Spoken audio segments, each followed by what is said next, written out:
उन्होंने मेरे से प्रश्न किया, बोले महाराज जी पर कहाँ जाए, आप तो आशीर्वाद दोगे नहीं, कहाँ जा रहा है, बोले दूल्हा दोगे।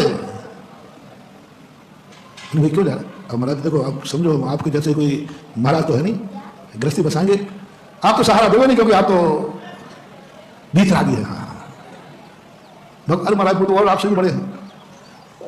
तो मैंने कहा जो देखो एक ही जवाब, कहाँ जाए महाराज, बोलो कहाँ जाए, हम संकट में पड़े हैं, हमारा बच्चा बीमार है, आपको तो वो है नहीं क्योंकि आप तो बीतरागी हैं, आपके भगवान बीतरागी, कहाँ जाए बच्चों को लेकर, हमें पता चला है कि फलाना चबूतरे में झाड़ा लगता है, मरता क्या नहीं करता, हम तो जाएंगे।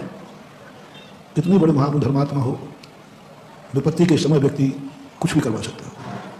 जब व्यक्ति के जीवन में विपत्ति आती है ना, आप ग्रस्त हैं, कुछ भी करने को तैयार हो जाएंगे, कुछ भी करने को तैयार हो जाएंगे। आपको थोड़ा सा भी कोई आशा की आवाज की तरफ जगा दे, आशा की तरफ, भगवान का अभिषेक में छोड़ो, तुम गधे के भी पैर धोलोगे।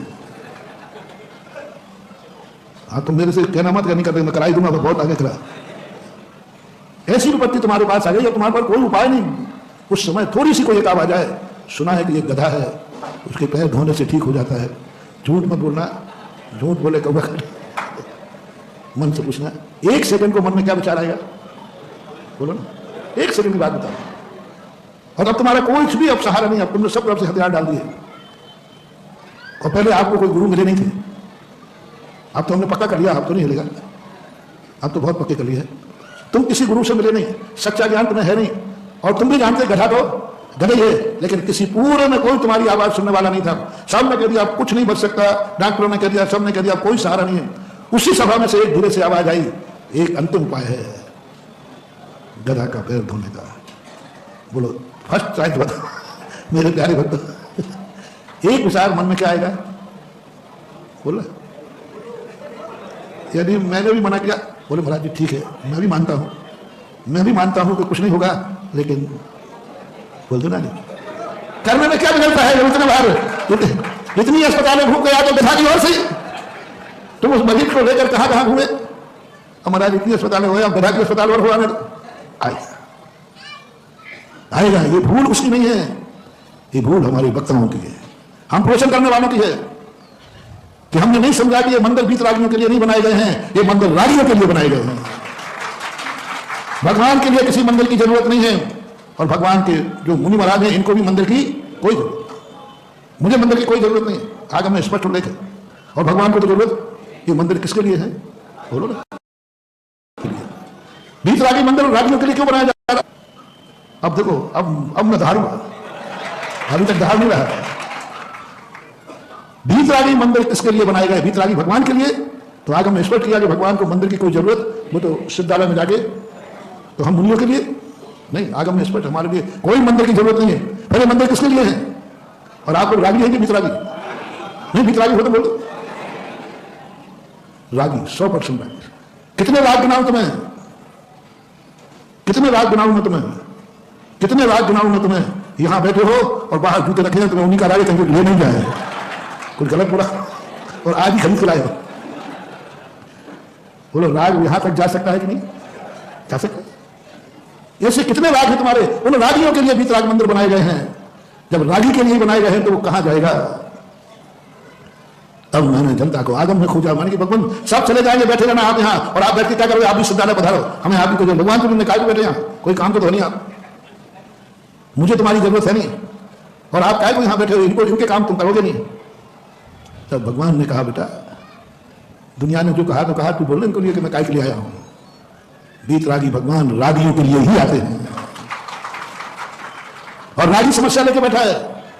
फिर मैंने सारे आगम को छाना, तब मैंने कहा लौटो रे, आओ आओ आओ, यहां मत भागो। जो कार्य राष्ट्र विरोधी ना हो, समय हो रहा फिर भी थोड़ा संक्षिप्त कर रहा हूं, राष्ट्र विरोधी ना हो वो काम, उस कार्य की शुरुआत हमेशा भगवान का, गुरु का आशीर्वाद लेके करना चाहिए, नमोकार मंत्र पढ़ के करना चाहिए, मंगलाष्टक पढ़ के करना चाहिए। कौन सा कार्य जो राष्ट्र विरोधी ना हो, कानून विरोधी ना हो, जिसे राष्ट्र की सहमति है, वो सब कार्य मंदिर में श्रीफल चढ़ा के करना चाहिए। वो कोई भी कार्य हो, एक्स वाई जेड, राष्ट्र विरोधी नहीं हो, कानून विरोधी नहीं हो, उस कार्य को सारे भारत के लिए मोटिवेशन दे रहा हूं। उस कार्य के लिए आपको अपने भगवान अनंत बीतरागी के सामने श्रीफल चढ़ा के कार्य करना चाहिए, पूजा करके कार्य करना चाहिए, उनसे साक्षात ले जाना चाहिए। भरत चक्रवर्ती छाया एक सम्यक दृष्टि, युद्ध को विजय प्राप्त करने जा रहा है, कानून से मान्यता थी, चक्र था। मंदिर में जाकर के उसने 9 दिन का उपवास किया, भगवान की आराधना की। मंदिर में जाकर आराधना किसके लिए? मोक्ष के लिए नहीं, आपके संसार की सिद्धि के लिए। कानूनन होना चाहिए। चक्रवर्ती शेखंड को जीतने का वैलिड था कि अनवैलिड? वैलिड था। मंदिर में गया, जहां गुरु मिले, गुरुओं से आशीर्वाद लिया। राजाओं ने गुरुओं से आशीर्वाद लिया राजगद्दी पर बैठने के पहले। राजगद्दी पर बैठ रहा है, राजगद्दी में क्या नहीं करना पड़ता। और जैन राजा मुनि महाराज के पास जा रहे हैं, भगवान के पास जा रहे हैं, भगवान राजगद्दी पर बैठ रहा हूं। राज तो राजनीति होती है। जैन आगम की बात कर रहा हूं, मैंने लौटाया, आओ बैठो, मेरी शांति धारा आपके कष्टों का निवारण करेगी, मेरी शांति धारा इच्छाओं को पूरी करेगी। 100% तो कोई कागज भी नहीं देता। आओ बैठो। लोगों ने कहा महाराज मंदिरों को रागी बना रहे हैं। मैंने रागी नहीं बना रहे हैं, इन रागियों को भीत रागी के पास बैठा रहे हैं। कितना अंतर है? राग मंदिर को रागी नहीं बना रहा हूं, रागियों को भीत रागी के पास ले जा रहा हूं। आवाज सक्सेस हुई। आज मुझे गर्व है कि हाथ भारत में कहीं हम गए हैं या नहीं गए हो। पहले यही होता था, कोई काम आता था लोग कहां झाड़ा लगाने जाए। आज जैनी के हर घर में, भारत से कश्मीर से कन्याकुमारी तक, जब भी कोई घर में संकट आता, कोई बात होती है, कोई अच्छे कार्य होते हैं, एक ही आवाज आती है, चलो भगवान की। आज मंदिर भर गए, आज मंदिर हाउसफुल हो गए। आज मंदिर जो सुने हो गए थे, गुने में बताओ कौन सा मंदिर हाउसफुल नहीं है? देवी अभिषेक दिन को तो बुलाने से नहीं आते थे। 2-4 वृद्ध रहते थे ना, जो वही कहते छोकरा तो बाहर घूमता था। लेकिन आज उसके समाधान हुआ। दूसरा सिंपल, जो कार्य आपके परिवार की सहमति से हो, सामाजिक मान्यता हो और आपका परिवार का सहयोग हो, उस कार्य के लिए क्षमा अपने भगवान और गुरु का आशीर्वाद लेके करना। क्षमा करना आगम के अनुसार प्रतिवर्तन सेन स्वामी महापुराण। रिपीट कर रहा हूं, परिवार की मान्यता है कि नहीं, समाज की सहमति है कि नहीं, बस आप ग्रस्त हैं। जिस कार्य में परिवार की और समाज की सहमति हो, वह कार्य सदा अपने जिनेंद्र, अपने गुरु का आशीर्वाद लेकर करना चाहिए, जो परंपरा आज भी जीवित है। अब यह परिवार क्यों दूल्हा दो के पास गया? वो दूल्हा के पास आया, दूल्हे नहीं बना। यह है जैन दर्शन। कार्ड तो कहीं ना कहीं चढ़ता, कार्ड दो कहीं ना कहीं चढ़ता। आज कहां चढ़ा? बोलो कौन सा मिथ्यात हो गया? कार्ड तो चढ़नी था। कौन कहता है संसार बढ़ा रहे हैं? ये कहो संसार को संभाल रहे हैं। ये कार्ड चढ़ा करके संसार बढ़ाने का नहीं, संसार संभाल रहे हैं। कि संसार की कितनी बड़ी चीज। जब मेरी आंखें खुली, जब 98 के अंदर महापुराण पर गोष्ठी थी अलवर के अंदर, उस समय जब जनसेन स्वामी कहते हैं शादी भगवान के सामने करो। परिवार होते हैं, दो अपरिचित जिंदगियां होती हैं। ओह बहुत बड़ी बात मानो, शादी तुम्हारी जिंदगी का एक ऐसा मोड़ है जहां दो अपरिचित परिवार मिलते हैं। बहुत बड़े, धर्म से ज्यादा विश्वास की बात है, धर्म से भी ज्यादा विश्वास। यहां तो अपन परमात्मा पर विश्वास करते हैं, गुरु पर विश्वास करते हैं। सामने वाला ना तो भगवान है और ना गुरु है, और दोनों परिवार का कितना समर्पण। दो व्यक्ति मिलते हैं, बच्चे बच्चियां, दोनों अपरिचित हैं।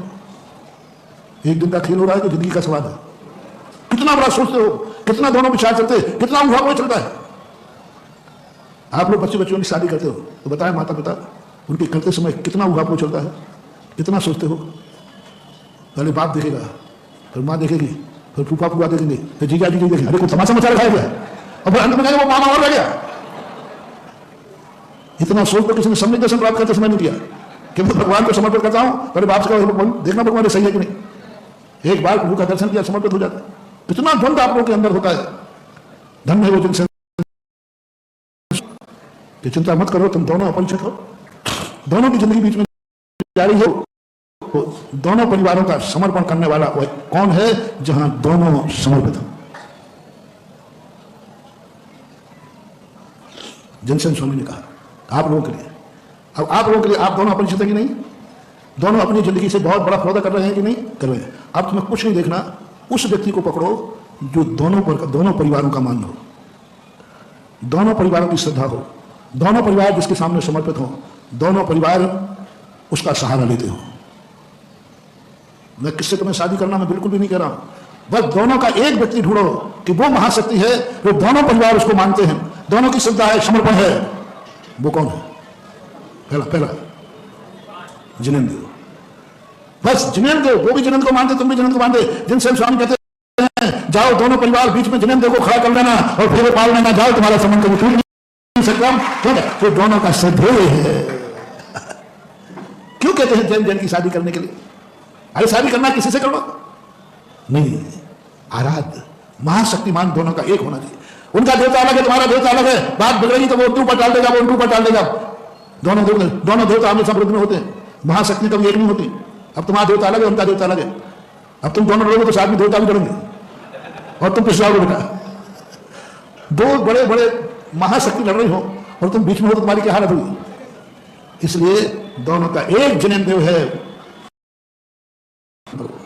जिनेन्द्र बीच में रहेगा।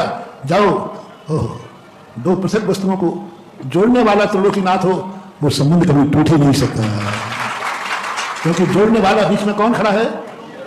देव खड़ा। और दोनों के लिए आराध्य है। दोनों कहते हैं मेरा देवता जिनेन्द्र। इसलिए मैं बार बार कहता हूं, तुम्हें किससे शादी करना है तुम जानो, तुम्हारा काम जाने। तुम्हारे दोनों कुलों का देवता एक होना चाहिए, तुम्हारे दोनों कुलों का देवता एक होना चाहिए बस। तो दूसरे नंबर पर कौन आता है? गुरु। दोनों का बीच में एक गुरु है। गुरु वीतरागी है, लेकिन यदि मैं तुम्हारे बीच में हूं तो मैं अपनी वीतरागता के कारण नहीं आया हूं, तुम रागियों के कारण से आया हूं, नहीं तो वनवास में जाता। ये पंचकल्याण करने के झगड़े में मैं अपने लिए नहीं बढ़ रहा हूं। तुम रागियों की इच्छाएं पूरी हो, रागियों के संकट दूर हो, इसलिए मंदिरों की पंचकल्याण करने के लिए मैं आ जाता हूं। गुरु एक, दोनों की श्रद्धा हो, दोनों माने कि मेरा गुरु निर्ग्रंथ है। बस मेरा गुरु कौन है? निर्ग्रंथ है। जाओ, कोई भी संसार के कार्य हो, कोई भी जो समाज से मान्यता हो, परिवार से मान्यता हो, अपने गुरु से आशीर्वाद लेकर ही शुरुआत करना। यह तुम्हारे लिए आगम से सहमत है। अपने गुरु का आशीर्वाद बस। कौन से कार्य की? जिसके लिए समाज से मान्यता हो और परिवार की मान्यता, वो कार्य के लिए, अन्य कार्यों के लिए नहीं। आज वो परंपराएं जीवित थी। सांगानेर के अंदर ऐसे कई इतिहास मिले हमें देखने में। राजा भारमल, राजा ये सब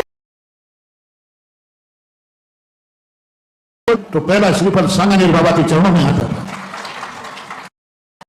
ये दुख है, ये मंदिर बचे रहेंगे, अन्यथा तुमने ज्यादा वीतरागता दिखाई तो जिनेन्द्र नहीं थे, दूल्हा देव।